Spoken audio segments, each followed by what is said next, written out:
Picture this. You're standing in a mall. The lighting is warm. The music is perfect. A logo catches your eye. Clean, confident, expensive looking. You walk in, you pick up a hoodie. It feels fine. You check the tag, $200. And somewhere in your brain a story plays. This is premium. This is worth it. This is who I am. But here's what no one tells you. That hoodie, it might be made of the same polyester blend you'd find in a $20 Amazon find. The factory that made it?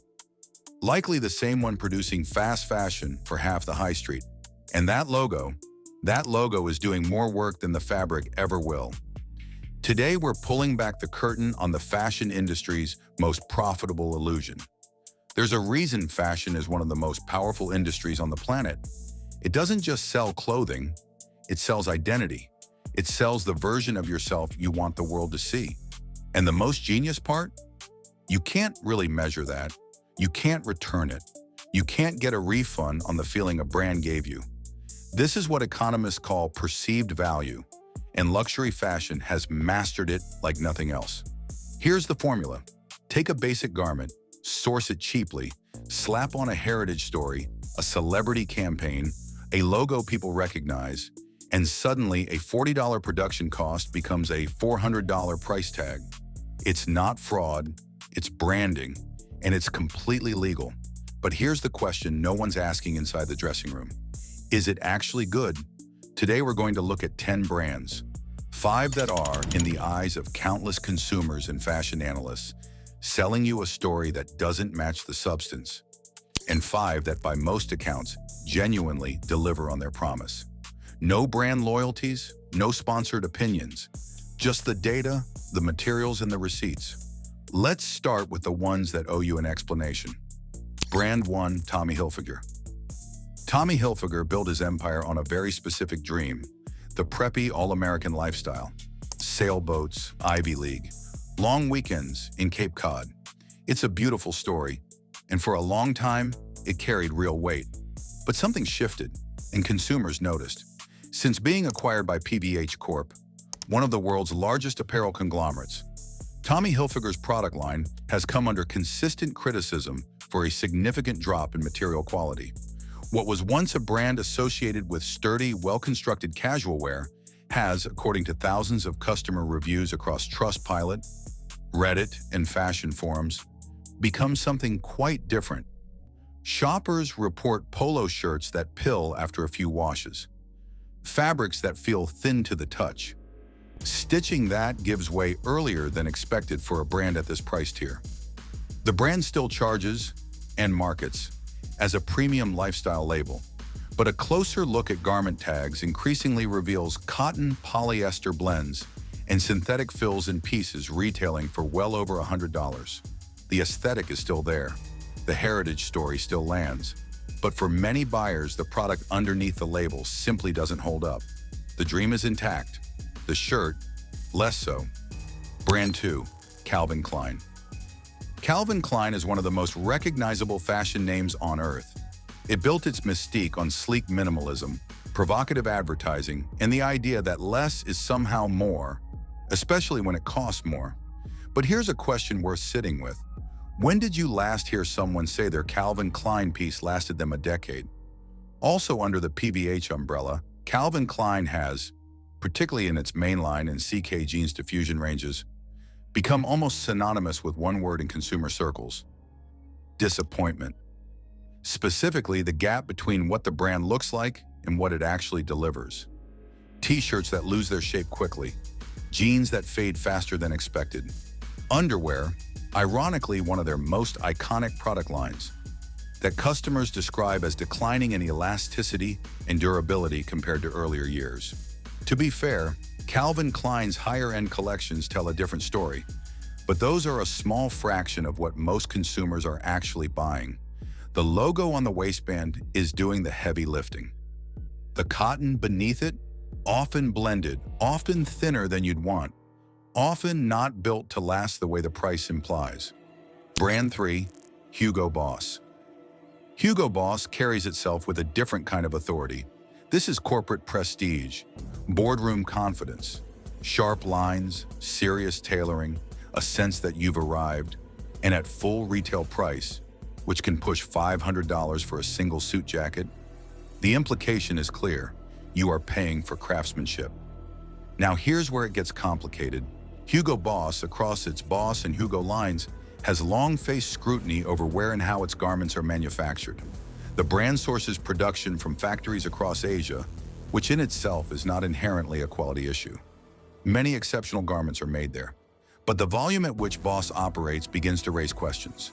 Consumer reports and independent textile reviews have noted that many Hugo Boss pieces, particularly in the mid-range, shirts, chinos, knitwear, use fabric compositions and construction techniques more in line with accessible high street standards than with what you'd expect from a brand charging traditional luxury prices. The cut is usually good, the aesthetic is polished, but open the jacket, check the lining, feel the weight of the shirt fabric, and you may find yourself asking whether you're paying for the garment or simply for the image of who wears it. In fashion, that question matters more than most people admit. Brand 4, Michael Kors. Michael Kors is the aspirational brand, the one that says, I've made it, but I'm not showing off. It sits in that sweet spot between accessible and luxurious, and for years that positioning was gold.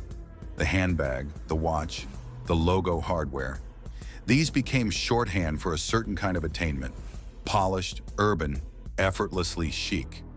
But the fashion industry has a term for what Michael Kors became: accessible luxury dilution.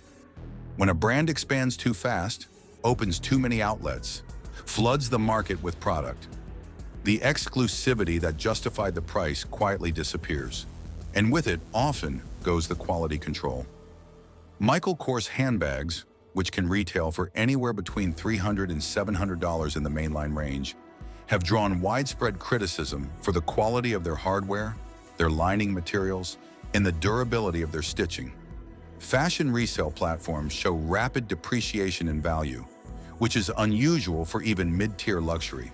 The brand has acknowledged overexpansion as a challenge, but for the consumer who bought in at the peak of the dream, the reality of a peeling lining or a tarnishing clasp can feel like a very expensive lesson in the distance between image and object. Brand 5, Zara, positioned as premium basics. Now, Zara is a different kind of offender, and perhaps the most interesting one on this list, because Zara doesn't really pretend. It's fast fashion. Everyone knows that. But over the past decade, as the brand introduced higher price point ranges and began styling itself with editorial-level photography and minimalist store design, something shifted in consumer perception. People started treating Zara purchases differently, paying more, expecting more, and that's where the disconnect lives. Zara pieces, particularly in their elevated basics range and their premium collections, can now command prices that rival genuinely mid-tier fashion. Blazers at 150 euros, coats pushing 300, but the fabric compositions, production timelines, and, critically, the durability reported by consumers remains squarely in the fast fashion tier. You're paying for the styling of quality, the photography, the store atmosphere, the Zara effect. The item itself, in many cases, is designed for trend, not longevity. And there is nothing wrong with that, as long as you know what you're buying. The problem is that a growing number of consumers don't. Let's zoom out for a moment, because what you've just heard isn't 5 isolated stories. It's one story told 5 different ways. Here is the pattern. The fashion industry, particularly at the brand tier we've been discussing, is operating on a model built almost entirely around perceived value. The product is secondary to the perception, and the more sophisticated the branding, the more effectively that gap can be hidden. There's a concept called the halo effect, where the positive associations of a brand name bleed onto everything it touches. If a brand once made excellent products, consumers will assume current products still carry that standard, even when they don't. This is not accident. It is, in many cases, a deliberate leveraging of legacy. The industry also benefits enormously from the fact that most consumers have no framework for evaluating fabric quality at the point of purchase. Most people can't tell the difference between a 200 thread count cotton and a 400 thread count just by touch. They can't identify whether a seam allowance is 7 millimeters or 4. They don't know that a lining cut from acetate will degrade in 2 years, while a silk lining can last a decade. So the brand fills that vacuum with something more powerful than knowledge: feeling. And now on the other side of the coin. Brand 6. Ralph Lauren, Polo and Purple Label. Not everyone is running this playbook. Ralph Lauren is one of the most interesting case studies in fashion, precisely because it operates at multiple price tiers, and at its higher tiers, it largely delivers. The Purple Label and RRL lines represent genuine investment in craft: heavy cotton from heritage mills, real horn buttons, canvas-constructed jackets, not fused, pattern matching at the seams. A detail that only survives when a brand is not cutting corners on manufacturing time. Consumer feedback across these lines is notably different from the brands we've discussed. Pieces bought a decade ago still hold their shape. Color retention on their selvage denim is exceptional. And crucially, the brand has maintained meaningful relationships with heritage fabric suppliers in England, Italy, and Japan. Suppliers who do not work cheaply. Ralph Lauren is not without criticism. The mainline Polo range faces some of the same accessibility tier quality questions as its peers, but the brand, unlike many, actually has a premium offering that earns the word. Brand 7. Loro Piana. If Ralph Lauren is premium, Loro Piana is stratospheric, and it earns it. This Italian house is built on one obsession: raw materials. They own sheep farms in New Zealand and Australia. They have exclusive contracts with Andean vicuña herders. They source baby cashmere from Inner Mongolian goats at a yield so small that a single sweater requires the seasonal production of dozens of animals. The price is extraordinary. A Loro Piana cashmere coat can cost several thousand euros. But here's what's different. The price is explained by the object, not the logo. Textile analysts who have examined Loro Piana fabrics consistently find what the brand claims: exceptional fiber length, minimal processing, superior softness that improves with age. These are not garments that decline. They are garments that develop. In a world where brands charge luxury prices for commodity goods, Loro Piana charges luxury prices for genuinely rare, genuinely exceptional materials. The distinction is everything. Brand 8. APC. APC is not a flashy brand. It does not spend on celebrity. It does not change its silhouettes every season. And that, paradoxically, is exactly why it belongs on this list. The French label, founded by Jean Toutu, operates on a philosophy of restraint and genuine quality at a mid-luxury price point. Raw Japanese selvage denim that fades beautifully over years, simple cotton shirts with clean construction, outerwear that uses real wool, real lining, real hardware. What APC proves is that honest fashion at a reasonable, if still premium price, is possible. Their jeans retail at around 250 euros. By the standards of the brands in the first half of this video, that sounds comparable. But the product underneath is categorically different. Meant to last, designed to age, sold without mythology. It's the difference between buying a story and buying a jacket. Brand 9. Patagonia. Patagonia doesn't fit neatly into fashion, and that's precisely why it deserves its place here.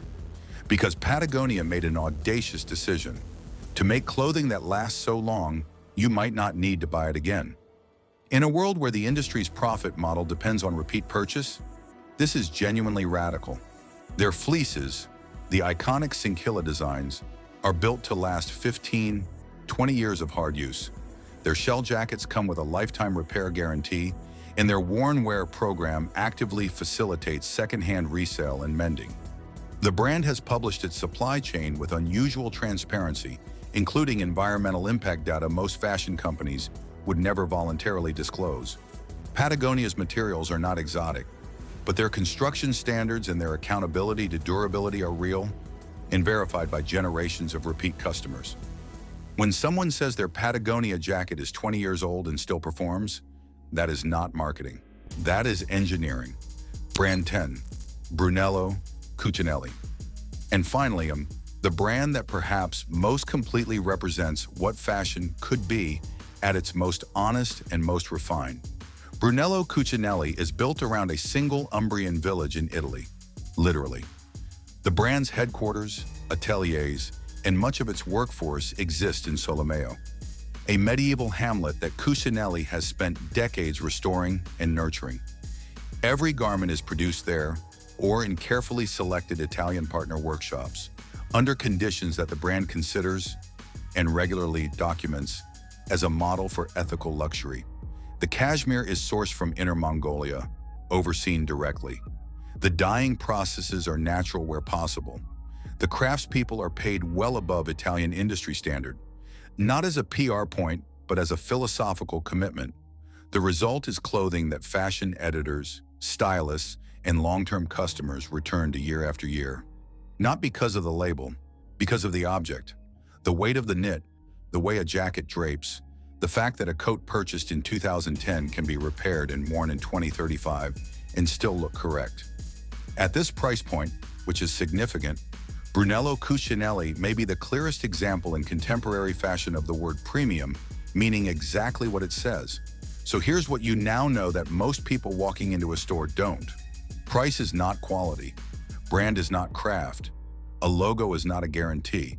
The next time you're standing in front of something expensive, asking yourself whether it's worth it, there are 3 things to check.